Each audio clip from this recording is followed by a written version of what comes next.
कितनी बार मैंने बोला, पिछले 3 साल से रेगुलर बोल रहा हूं कि देखिए जिस तरह से मैं खुलकर बोल रहा हूं, कभी भी कुछ भी हो सकता है। लिहाजा हमारे दूसरे चैनल रज़ाग्राफी अनस्क्रिप्टेड ये चैनल है, इसको सब्सक्राइब कर लीजिए। लेकिन समझ में नहीं आ रहा है आप लोगों को। मैं आपको खो दूंगा, आप मुझे खो देंगे। हम एक दूसरे के साथ मिलकर काम कर रहे हैं। ये रज़ाग्राफी जो अकाउंट है, चैनल है, वो सिर्फ मेरा थोड़ी ना है, आपका है। आपके दिल की आवाज़ में बनता हूँ और इतना खुलकर बोलता हूँ, इतना रिस्क लेता हूँ। और ऐसे अगर चैनल हैक हो जाए तो तकलीफ तो होगी।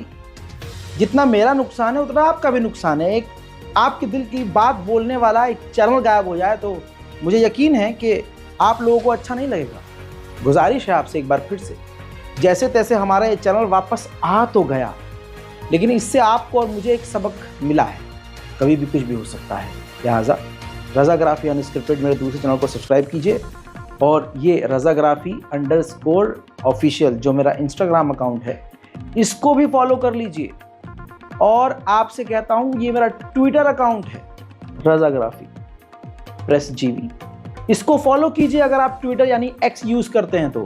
क्योंकि जितनी इस बार मैंने अपडेट दी और मैं जितनी भी अपडेट दे रहा था ट्विटर पर यानी एक्स पर लगातार दे रहा था। जो लोग एक्स पर एक्टिव थे उनको तमाम जानकारी मिल रही थी और यूट्यूब से भी डायरेक्ट पब्लिकली मैं एक्स पर ही बात कर रहा था। सबसे बड़ी खबर यह है कि चैनल रिकवर हो गया है, लेकिन अभी भी ख़तरा टला नहीं है।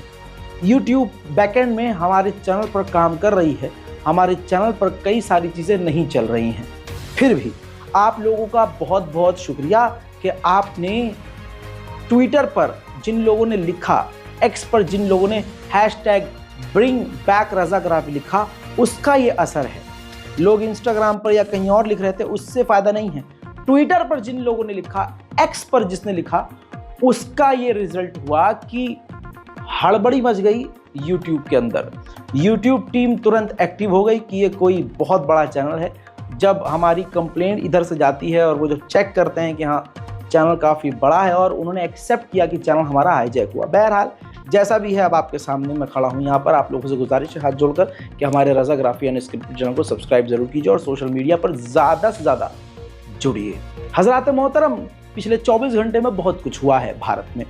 सबसे पहली बात तो ये कि ऊपर से हिंदूवादी, अंदर से ड्रग्सवादी, जो प्रभु श्री राम का नाम लेते हैं, राष्ट्रवादी बनते हैं।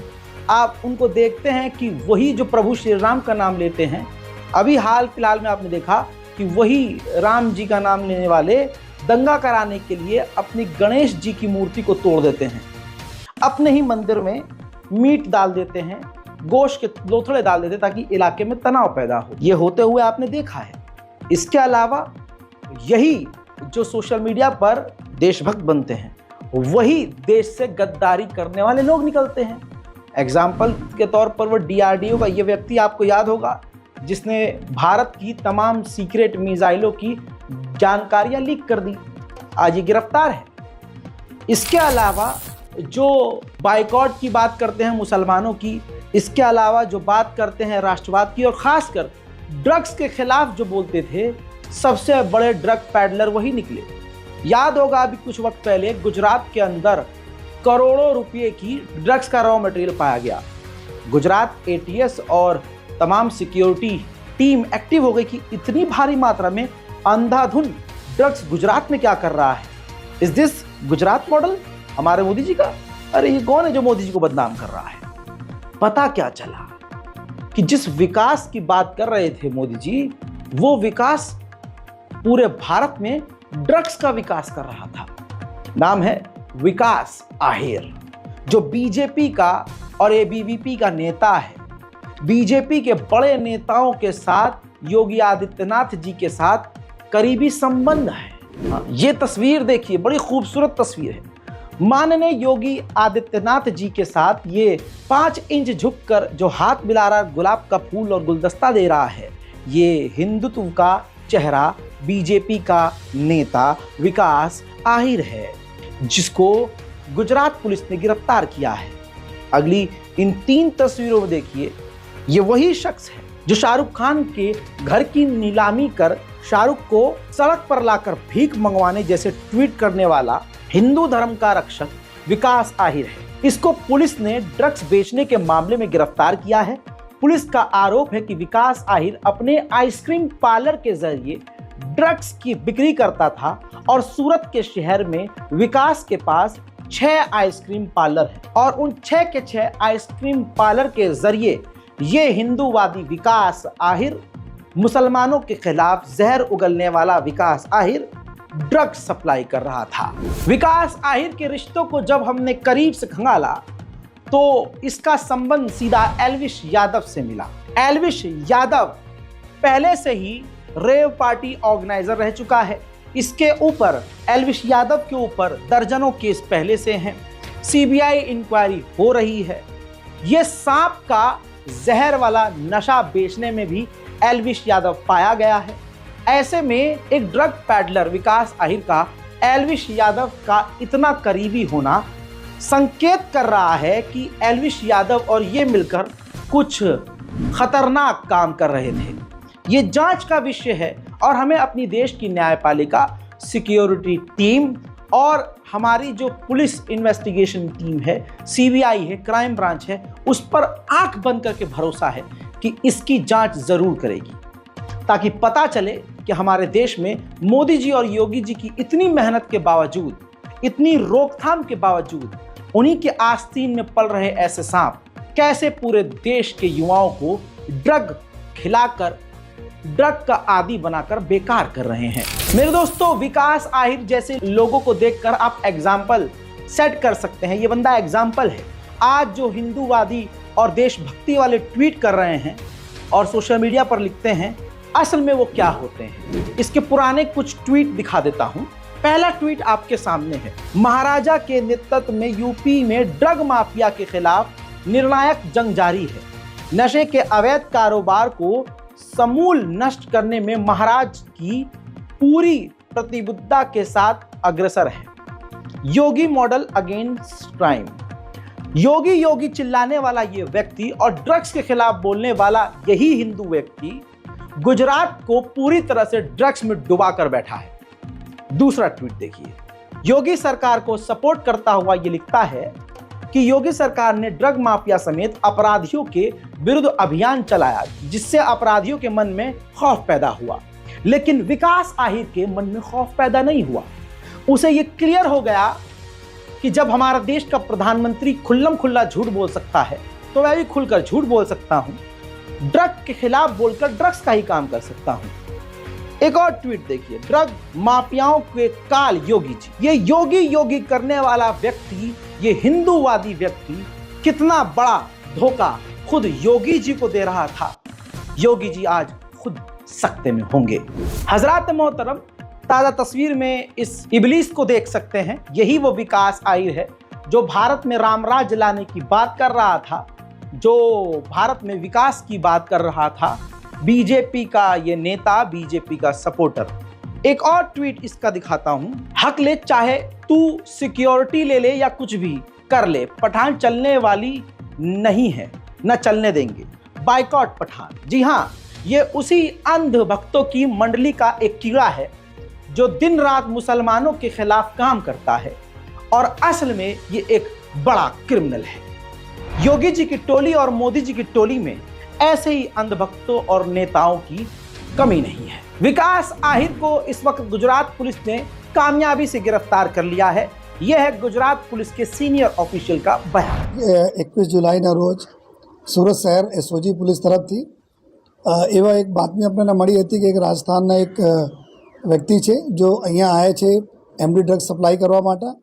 આ બાતમીના આધારે જો પોલીસે વાંચમાંથી અને સલાબતપુરાના એક હોટલમાંથી આ વ્યક્તિ જેના નામ છે ચેતન કુમાર સાહુ, જેના 22 વર્ષ ઉંમર છે, એના જો 354 ગ્રામ એમડી સાથે એની ધરપકડ કરી છે અને આ વ્યક્તિ પાસેથી જો એના વાહનો, મોબાઈલ ફોન આ બધા રિકવર કરવામાં આવેલા। પછી ફર્ધર જો એના પૂરા જો લિંક હતા આ અહીંયા આવીને જો બીજા 2 મેન અહીંયાના જો પેડલર છે આ પેડલરોને આપવાના હતા, જેમાં એક અનીસ કરીને નામ છે, અનીસ ખાન ઉર્ફે અન્નુ લખડવાલા, આ ભાટેના વિસ્તારમાં રહે છે અને આ પણ જો આ પ્રકારના પ્રવૃત્તિમાં અગાઉ 6 મહિના પહેલે બી એનડીપીએસના પેડલિંગ કેસમાં પકડાયા હતા આ બી એક ગુનેગાર વ્યક્તિ જેના પર 3-4 ગુનાઓ દાખલ થયા છે, મર્ડરના બી ગુનાઓ એના પર દાખલ થયા છે, એક આ સામેલ હતા.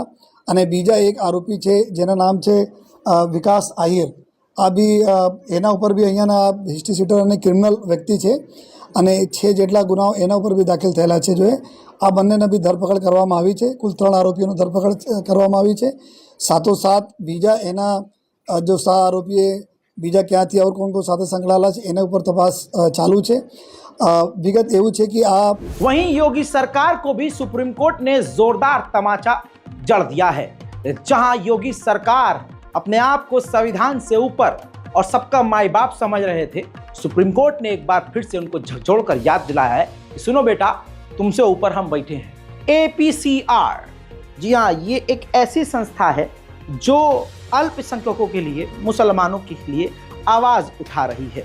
इस संगठन ने सुप्रीम कोर्ट में केस किया. किस मामले में? वो जो योगी सरकार ने कांवड़ियों के रास्ते में हिंदू मुसलमान के नाम का बोर्ड लगाने को कहा था, जिस पर सुप्रीम कोर्ट ने योगी सरकार को अच्छे से ज्ञान दिया और कहा, कोर्ट ने साफ तौर से कहा कि यह असंवैधानिक है, यह विभाजन की नीति है और यह सरासर गलत है. ये फैसला वापस लेना चाहिए और हम इस पर तुरंत रोक लगा रहे हैं. उत्तराखंड, उत्तर प्रदेश और मध्य प्रदेश, तीनों राज्यों को सुप्रीम कोर्ट ने कड़ा आदेश दिया है कि ऐसा कोई बोर्ड नाम प्लेट वाला नहीं लगेगा, हिंदू मुसलमान नाम का नहीं लगेगा. आपको जैसे काम करना है आप वैसे कर सकते हैं. मेरे दोस्तों, सुप्रीम कोर्ट ने बिल्कुल क्लियर कहा कि नाम लिखना जरूरी नहीं है. आप अपने नाम के साथ जो आपके होटल का नाम है उसके नीचे आप शाकाहारी या मांसाहारी लिख सकते हैं, यही काफ़ी है.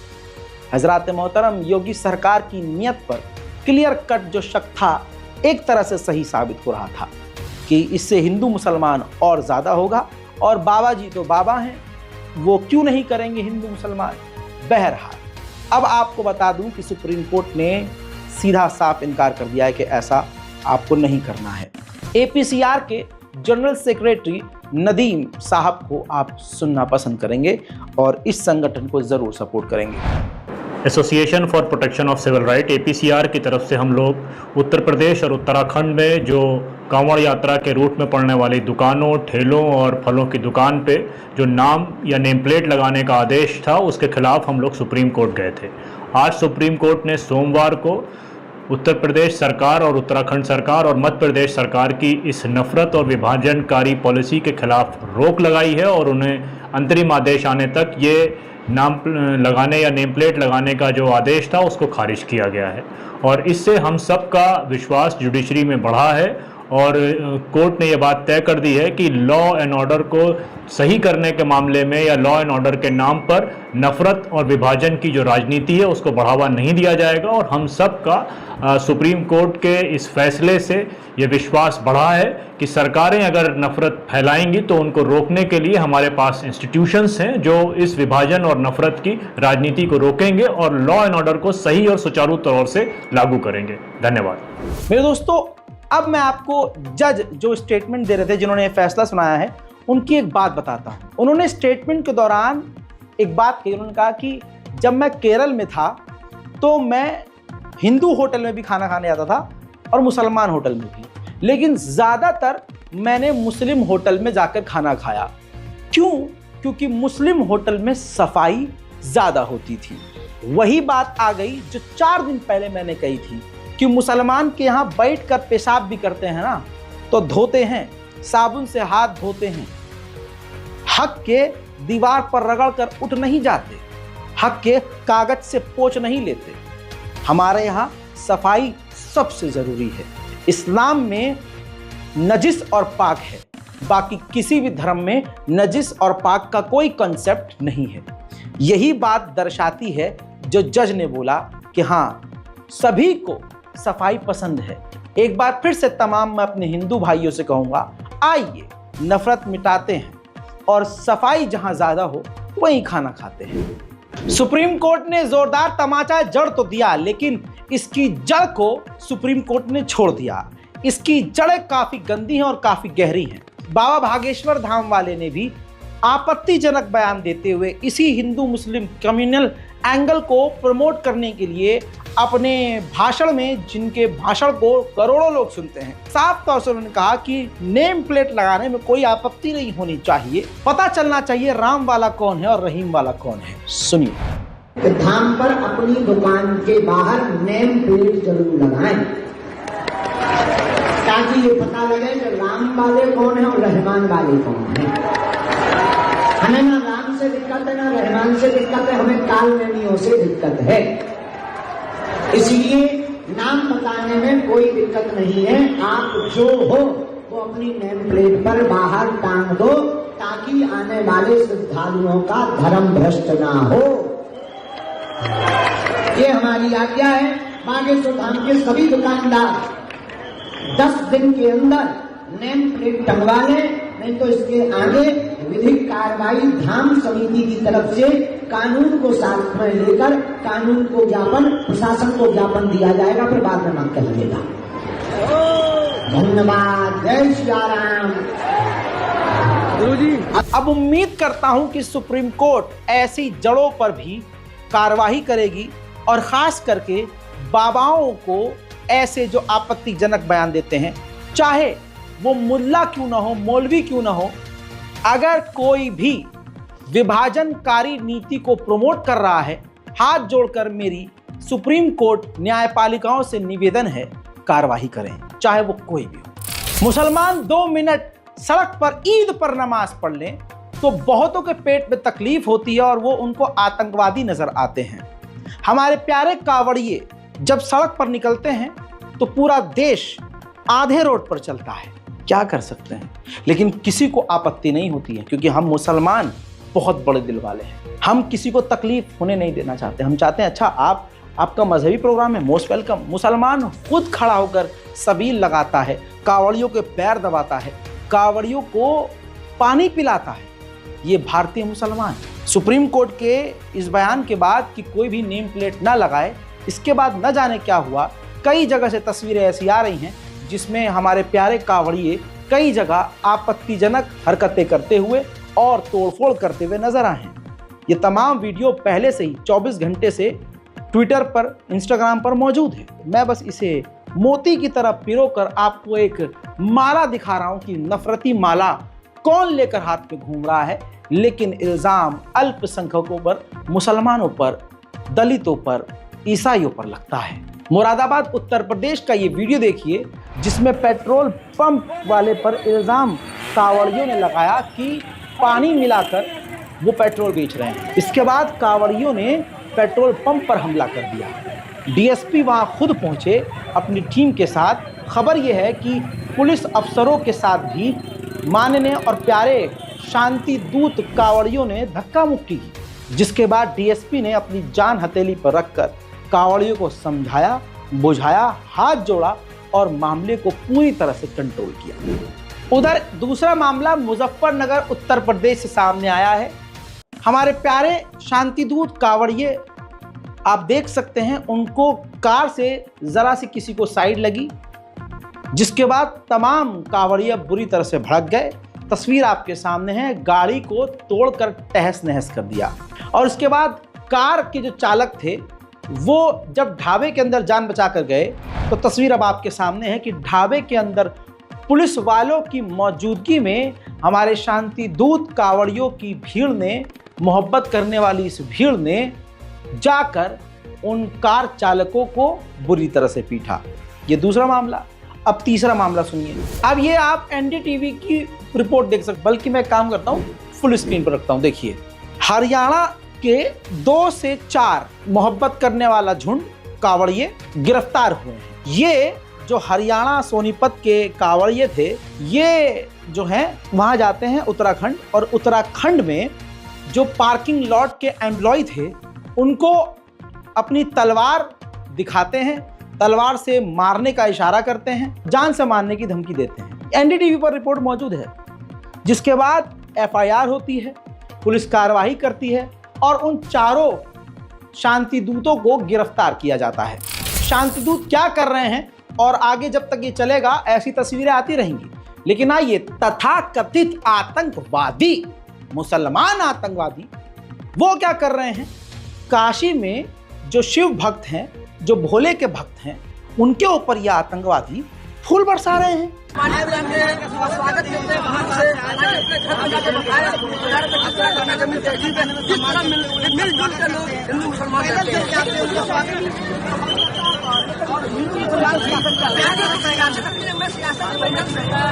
हम समझते हैं यहाँ पर लोगों की सेवा भाव से आए हैं और गंगा जमुनी तहजीब का पूरे हिंदुस्तान को संदेश देने आए हैं। देख लीजिए बनारस का हिंदू समाज किस तरह तिरंगा, भारत का तिरंगा, उसके बीच में किस तरह हम सब लोग मिलजुल कर रहते हैं। तिरंगा एक भी बात नहीं है, यहाँ पर सेवा भाव के लिए आए, हाथों में तिरंगा है भारत का, सारे लोग मिलकर आ रहे हैं। हमारे कांवड़िए जो आए हुए फर्क है, यहाँ पर हम पानी लेने के लिए आए हैं, तो हम पानी बांट रहे हैं, फूलों का स्वागत कर रहे हैं ताकि मैं कह रहा हूँ कांवड़ियों का स्वागत करते हैं, पूरे संदेश देना चाहते हैं। अगर देख रहे हैं बनारस में किस तरह लोग गंगा जमुनी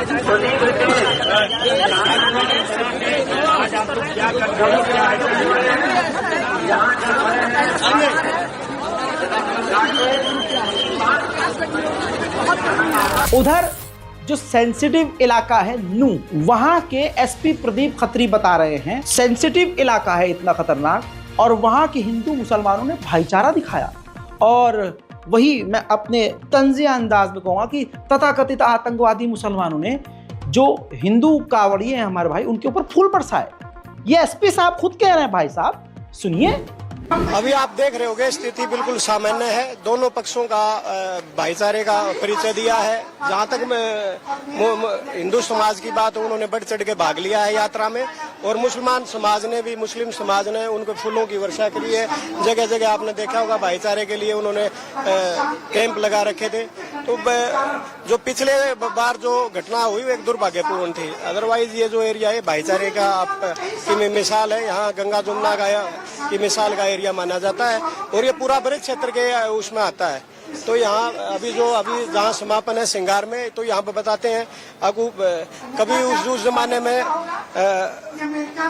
राधा ने यहाँ पे सिंगार किया। एक टाइम पर भारत में आरएसएस को आतंकी संगठन कहके बंद कर दिया गया था। 58 साल पहले कांग्रेस गवर्नमेंट ने आरएसएस के सभाओं में जो सरकारी कर्मचारी है उनका जाना बैन किया हुआ था। आज इस बीजेपी नफरतिया सरकार ने आरएसएस के किसी भी प्रोग्राम में किसी भी गवर्नमेंट ऑफिसर को या कर्मचारी को जाने की अनुमति दे दी है और बैन हटा दिया है। जब इसका विरोध किया जा रहा है तो खुल्लम खुल्ला सरकार कह रही है कि इसमें कुछ गलत नहीं है।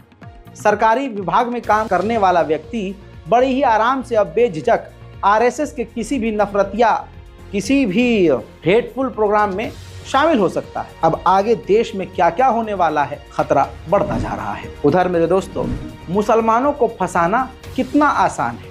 कट्टरवादी अब हिंदुओं से ही बदला लेने के लिए, अपनी पर्सनल खुन्नस निकालने के लिए मुसलमानों के नाम का इस्तेमाल कर रहे हैं।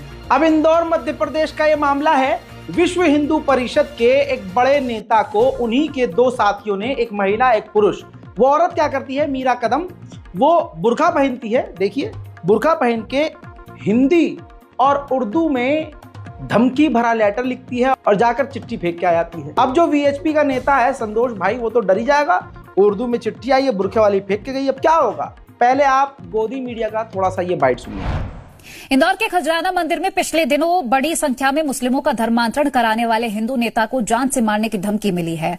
बता दें, तुकोगंज थाना इलाके में रहने वाले विश्व हिंदू परिषद के प्रांत प्रशासनिक प्रमुख संतोष शर्मा के घर पर बुर्का पहने महिला ने धमकी भरा पत्र दिया है, जिसमें जान से मारने की धमकी दी गई थी। संतोष शर्मा ने पूरे मामले की जानकारी तुकोगंज पुलिस को दी है। वहीं तुकोगंज पुलिस पूरे मामले की जांच में जुट गई है। बताया जा रहा है कि पिछले दिनों ही विश्व हिंदू परिषद के प्रांत प्रशासनिक प्रमुख संतोष शर्मा ने बड़ी संख्या में मुस्लिमों का धर्मांतरण कराया था। उसके बाद से उन्हें धमकियां मिल रही हैं। सुन लिया, इस पूरे प्रकरण में कहीं मुसलमान नहीं, कहीं इस्लाम नहीं, कोई मुसलमान धमकी देने वाला नहीं, कत्ल करने वाला नहीं, कुछ भी नहीं। हिंदू एक हिंदू को डराने के लिए, हिंदूवादी को डराने के लिए मुसलमान नाम का इस्तेमाल कर रहा है ताकि फंसे तो मुसलमान। अब प्रशासन का बयान सुनिए। सारा भांडा फूट गया जब इन्वेस्टिगेशन किया गया तो। घटनाक्रम पर कौन आरोपी? दिनांक 12/7/24 को विश्व हिंदू परिषद के पदाधिकारी हैं श्री संतोष शर्मा, उनके द्वारा एक यहाँ पर FIR दर्ज कराई गई थी, जिसमें बताया गया था कि उनको उनके आवास पे एक महिला द्वारा एक लिफाफा दिया गया जिसमें धमकी भरा पत्र है और उसके आधार पर प्रकरण कायम किया गया था। उस प्रकरण में छानबीन और अन्य विवेचना के दौरान यह कृत्य मीरा कदम पति सतीश कदम निवासी छोटा बागड़दा एवं छोटू बागवान निवासी मंदसौर द्वारा करना पाया गया है। दोनों का परीक्षा में ले लिया गया और अग्रिम कार्रवाई। क्या कारण था इनका ये पूरी घटना को अंजाम देने का? इसके संबंध में जब इनसे पूछा गया तो मीरा कदम ने कहा कि मुझे पत्र छोटू के द्वारा दिया गया है।